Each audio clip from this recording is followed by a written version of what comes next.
Pendant cette période de Ben Hametzarim, donc entre le 17 Tammuz et le 9 Av, nous lisons toujours la paracha de Mas'eh, qui est la dernière paracha du livre de Bamidbar. Et de quoi parle cette paracha au départ, pendant une bonne partie de la paracha? Et les Mas'eh ben Israël, on nous parle des 42 étapes dans lesquelles les Béné Israël sont allés dans le désert. Or, ça a déjà été raconté bien avant. Quelle était cette nécessité de devoir de nouveau nous parler de ces différentes étapes, de ce qui s'est passé? Il y a aussi la question du Ora Haim Kadosh, qui, le 15 Tammuz et Saïloula, qui dit, mais le mot Élé veut dire que ça vient annuler quelque chose qui n'est pas valable. De quoi s'agit-il? Puisqu'il n'y a pas eu précédemment des voyages avant cela pour dire les précédents ne sont pas bons, selon sont mieux. Donc il y a aussi un problème. Ensuite, ce n'est pas un hasard que tout le temps ces étapes reviennent là. Dans cette période-là, nous les lisons. Il faut savoir que ces étapes qui sont au nombre de 42, ce chiffre de 42, sachez que dans le Harizal, dans la Kabbalah, est utilisé. On retrouve ce chiffre 42 dans différents endroits, comme par exemple dans cette prière qu'on dit, qui est de Anna Bechoach Gedulat Iminecha Tatir Tzerura. Dans cette prière-là, nous avons effectivement 42 mots, et d'ailleurs, elle est utilisée à un moment précis dans la prière. Cette prière qui fait une allusion, quel est le but, c'est-à-dire comment nous agissons vis-à-vis de Dieu, quel est le but, qu'est-ce que nous avons à faire? C'est de rassembler ces étincelles de lumière perdues, que nous devons remonter là-haut à leur source, comme l'explique d'ailleurs l'Ora Haim Kadosh dans la paracha de Vayechi à la fin de Bereshit, où il explique pourquoi les premières générations vivaient si longtemps et ensuite ça a changé, et il donne l'exemple d'un roi qui avait donné à ses serviteurs des pierres précieuses à nettoyer et à embellir, à rendre propres, et les lui ramener une fois qu'il leur avait donné de grosses quantités, et non seulement qu'ils n'ont pas fait ce qu'ils avaient à faire, mais ils ont même salé encore plus ce qu'ils avaient à faire. Il a dit, bon, alors on va leur donner moins de travail à l'avenir. C'est l'image qu'il donne pour expliquer les différences entre les générations depuis Adam Arishon jusqu'au déluge, et après du déluge jusqu'à notre époque. Donc il s'agit que, en fait, Dieu a créé le monde, il veut nous faire du bien, mais il veut que ce bien, on le mérite, qu'on ne mange pas le pain de la honte. Nahama de Kisufa, c'est comme ça que c'est appelé, en araméen, c'est dans le Zohar, le pain de la honte, ça veut dire que recevoir sans avoir mérité, non. Alors on a un choix, et on a il a brisé des parcelles de lumière qui se sont répandues, et nous devons les rattraper et les faire monter. Le peuple d'Israël, en sortant d'Égypte, ils n'ont pas, en Égypte, ils ont souffert, ils ont subi tout ce que vous voulez. Et c'est sûr que ces souffrances ont fait que Dieu a rassemblé toutes les parcelles de lumière qui se trouvaient en Égypte. Ces parcelles-là sont sorties d'Égypte, mais maintenant, il fallait que le peuple d'Israël, lui, agisse. Il fallait qu'il agisse, et où c'est que se trouvaient les parcelles de lumière qu'il fallait prendre et les ramener en Eretz Israël? Pourquoi dans le désert? Parce qu'un endroit désertique où il n'y a pas d'habitation, c'est le lieu où résident les forces négatives, comme l'ange de sa mère même. C'est-à-dire qu'il faut éviter dans des endroits qui ne sont pas du tout habités, qui sont désertiques, parce que dans ces lieux-là, les forces négatives sont là présentes, c'est leur lieu de résidence. Donc c'est pour ça qu'ils devaient passer par là. Le problème, toute la question qu'on va se poser, c'est que nous savons pertinemment que s'il n'y avait pas eu la faute de cette faute qui s'est passée des explorateurs, ils n'auraient pas eu besoin de passer ces 42 étapes. Et bien sûr, puisque c'est à la 14e étape, ça faisait pas longtemps, ils étaient depuis pas longtemps sortis d'Égypte, ils avaient déjà eu 14 étapes, et à la 14e étape, c'est passé l'histoire des explorateurs.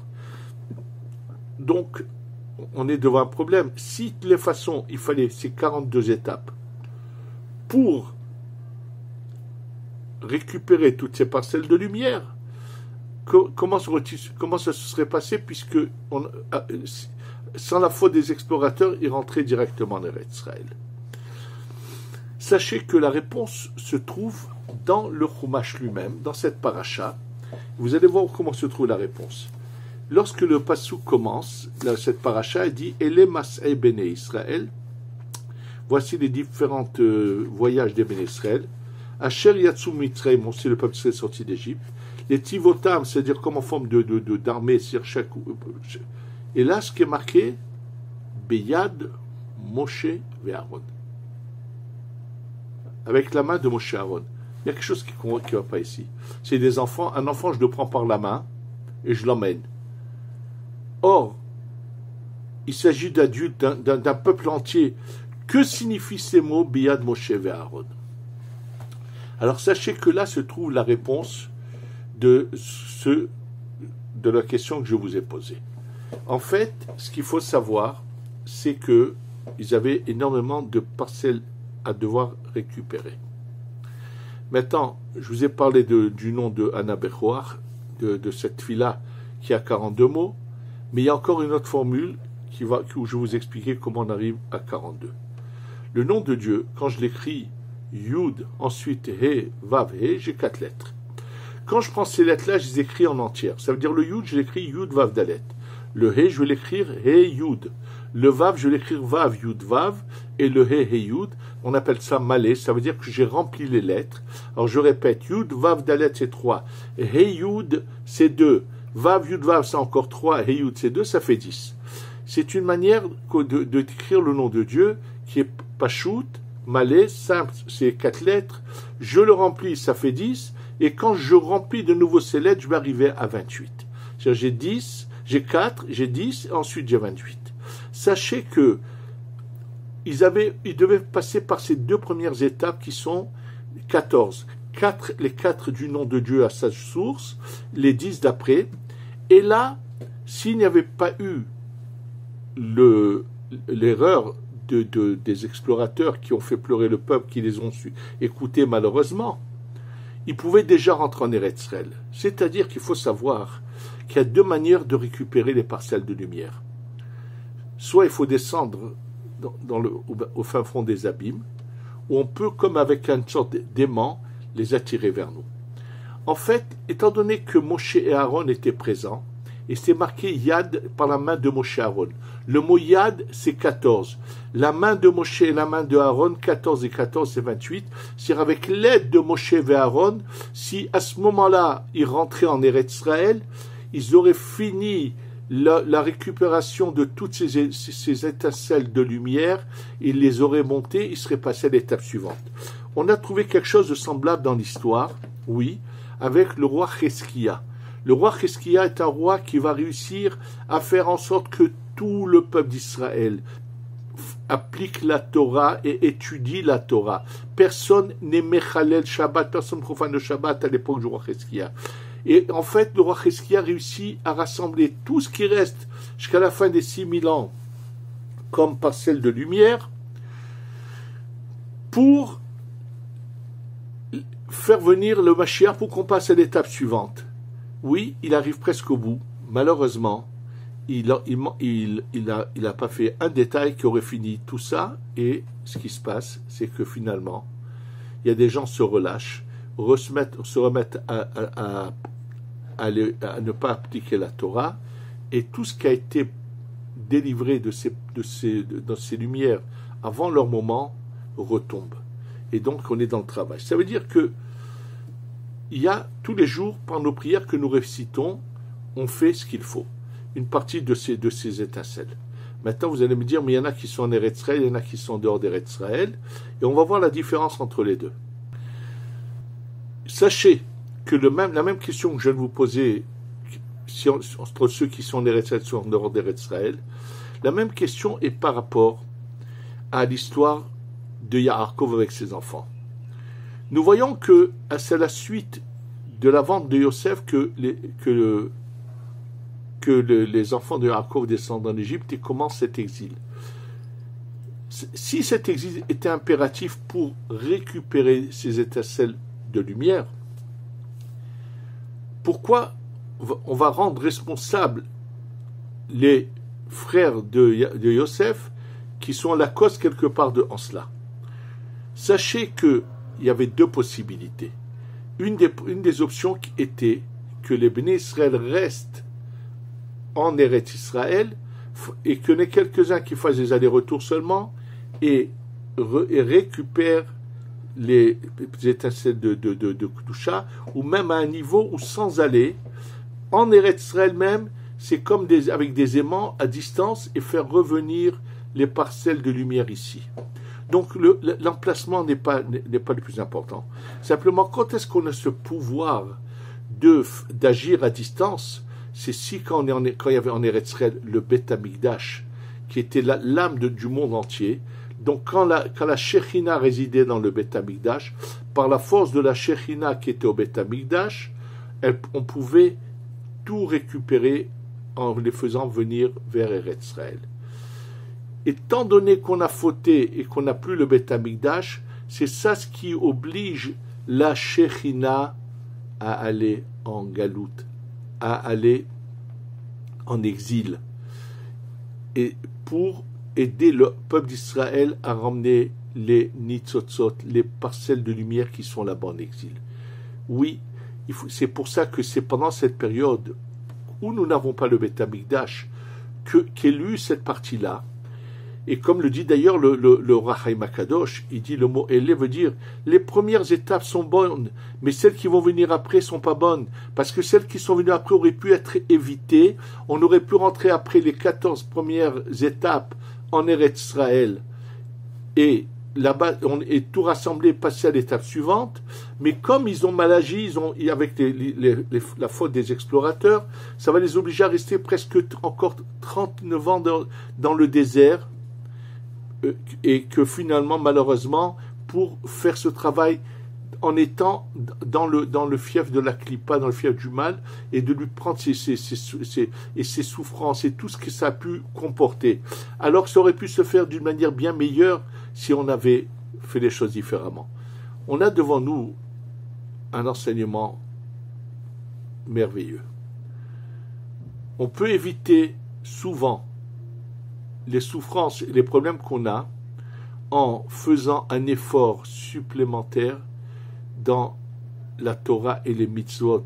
Parce que dès l'instant où on récupère les parcelles de lumière, alors c'est comme si qu'on avait abattu nos ennemis, ils ne peuvent plus nous toucher, nous faire du mal. Vous allez me dire, mais il y a pourtant beaucoup de gens qui appliquent la Torah et les mitzvot et ont quand même des souffrances. Ce qu'il faut savoir, c'est que la Gemara dans Masechet Brachot ramène la chose suivante. La Gemara dans Masechet Brachot dit que le roi David, comment il agissait? Le roi David voulait aller s'asseoir au Beth Midrash et enseigner la Torah, étudier la Torah et être parmi ces grands chachamim qui tranchaient tous les gros problèmes de halacha, avec Mephibosheth, avec tous ceux. Il savait que si de bon matin il aurait dit bon, regardez, je ne m'occupe de rien, je veux aller au Beth Midrash, il savait que s'il allait dire cette parole, viendraient des problèmes, surgiraient des problèmes sans fin qui l'empêcheront d'aller au Beth Midrash. Qu'est-ce que faisait le roi David? Tous les matins, il disait « Ah, quelle belle journée! Je vais aller faire une promenade. Préparez-moi mon carrosse, je vais me promener. » Et bien sûr, on prenait le carrosse, il leur disait « Passez par tel endroit. » En fait, il demandait à ce qu'on passe à côté du Beth Midrash. Et lorsque le carrosse arrivait à côté du lieu d'étude du Beth Midrash, il disait au cocher « Attends. » Il sortait, il rentrait au Beth Midrash, il s'asseyait, il se mettrait à étudier. Oui, il faut le savoir, que les paroles que nous disons, souvent, on se cause du tort. Parce qu'il faut savoir qu'on est entouré de toutes ces forces négatives et qu'elles cherchent constamment à nous empêcher d'avancer. Donc il faut ne pas dire nos bonnes intentions qu'on a. On peut les penser, mais ne pas les sortir de la bouche. Dès l'instant où on le dit, eux l'entendent et feront de tout pour nous en empêcher. D'ailleurs, c'est dans cet esprit que j'avais vu chez un très grand Mekoubal qui a vécu ici à Yerushalayim, qu'on a appelé le Bar al-Roi, qui était un Bar al-Roi HaKodesh, Rabbi Avraham Hades, Rabbi Avraham Amtebi, il était appelé comme ça. Et il y a un témoignage d'un de ses voisins qu'il a écrit dans un de ses livres, c'était bien avant la Shoah. Et un jour, ce voisin lui dit, Kvodarav, qu'est-ce que tu penses de cette date qu'a écrit le Malbim? Le Malbim avait fait des comptes et il était arrivé à la conclusion qu'en 5698 viendrait le Mashiach. C'était quelques années avant cela. Nous savons qu'au contraire, puisqu'en 99, ça a été le début de la Shoah. Bref, en tous les cas. Et vous allez vous poser des questions, mais comment se fait-il que le Malbim a pu faire des comptes pour dire à quel moment vient la Géoula? Oui, pourtant la Gemara elle dit des choses terribles contre ceux qui faisaient des comptes. Le Malbim, lui, a comme réponse que eux qui étaient très loin du moment de la Géoula ne devaient pas faire de comptes, mais nous qui sommes prêts, il ramène là-dessus un exemple pour l'expliquer. Eh bien, sachez que ce grand Mekoubal qui était à Yerushalayim, qu'on appelait le Bar al-Roi HaKodesh, on a vu combien de fois son Roi HaKodesh sur beaucoup de sujets. Lorsque le Ben Ishra est décédé à Bagdad, lui le savait, et le reste de la ville ne l'a su qu'après qu'un télégramme est arrivé, et ainsi de suite. Il lui a dit, je peux te jurer que l'année qu'a écrit le Malbim, le Mashiach ne viendra pas. Parce que puisqu'il a dit une date, c'est sorti il a dit quelque chose, le Samer même pendant cette année-là va se déchaîner pour empêcher la Géoula. L'espoir, nous devons l'avoir à tout instant, qu'à tout moment on peut avoir la Géoula. Mais au lieu d'en parler, on va agir. Comme m'ont raconté ceux qui étaient au shiur du Rav Mordechai Sharavi. M'ont raconté que dans son shiur, des fois il arrivait qu'il y en a un qui parle du Mashiach. Et le Rav Mordechai Sharavi, Zecher Tzadik, ce grand Mekoubal, qu'on a eu la chance de connaître, qui était connu pour sa grandeur, sa sainteté, ses innombrables miracles de tous les jours, lui disait, mais dis-moi, tu parles du Mashiach, pourquoi tu le veux? Pour étudier la Torah? Eh bien, étudie. Ce qu'on doit penser pendant ces 3 semaines, qu'on nous parle de ces Massaot, on doit savoir que notre but, c'est de ramasser ces nitzotzot de Kedusha. D'ailleurs, je vais vous dire là-dessus quelque chose de très important. À chaque fois que le peuple d'Israël finissait une étape et devait continuer, il fallait que Moshe Rabbeinu sonne dans sa trompette à lui, qui était en argent, et qui avait été fait en un bloc. Pourquoi? En fait, on sait qu'à Rosh Hashanah, le shofar, le son du shofar fait monter ses étincelles. Et lorsqu'ils étaient restés dans une étape, ils avaient fini de rassembler les étincelles, c'était Moshe Rabbeinu qui les faisait monter, et comme elles étaient détruites en parcelles, il fallait les faire monter ensemble, il fallait que Moshe, il ait cette Hatzotra, cette trompette, faite d'un bloc d'argent, pour que par son son, fasse monter toutes ces nitzotzot. C'est pour ça que Moshe devait sonner cette trompette avant de quitter chaque étape. Finalement, ils ont dû passer ces 42 étapes avant de rentrer en Eretz Israël. Nous, on est vraiment au bout. Il nous reste qu'une chose à faire. Chacun de nous va essayer de faire encore un peu mieux, plus de goût, avec plus de désir, mieux nos mitzvot, notre philo, tout ce que nous faisons, parce qu'on est vraiment proche des derniers nitzotzot qu'il faut rassembler pour qu'on ait la Géoula Shlema, que le Beit HaMikdash descende, et que peut-être ce Tisha B'Av, on aura le Beit HaMikdash Yibane B'mera B'Yameinu. Amen ve Amen.